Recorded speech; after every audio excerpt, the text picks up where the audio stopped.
ഒന്നും രണ്ടും അല്ല, പലതരം മുട്ടുകളുടെ ഒരു കളിയാ. എത്ര മുട്ടുണ്ട് മാഷേ? അർബനമുട്ടിൽ മെയിനായിട്ട് 8 മുട്ടുകളാണ് വരുന്നത്. അതായത് അഷ്ടധ്വനി എന്നാണ് മെയിനായിട്ട് പറയുന്നത്. അതായത് ഇതിൻ്റെ മാനുവൽ പ്രകാരം അർബനമുട്ടിൽ ഏറ്റവും പ്രാധാന്യമായിട്ടുള്ള കാര്യം എന്ന് പറഞ്ഞാൽ അഷ്ടധ്വനിയാണ്. ഇനി ഓരോന്നായിട്ട് കാണാം. ഒന്നാമത്തത് മണിപ്പാണ്.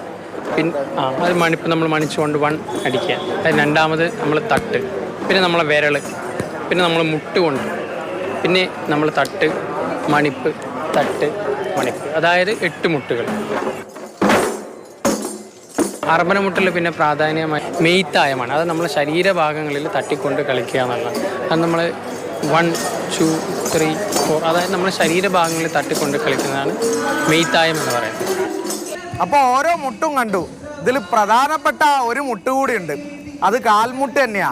മുട്ടും കുത്തി എന്നുള്ള പരിപാടിയാണല്ലോ. എന്തൊക്കെയായാലും ഇത്രയധികം മുട്ടുകളുണ്ടെങ്കിലും നമ്മുടെ താരങ്ങൾക്ക് യാതൊരു ബുദ്ധിമുട്ടുമില്ല.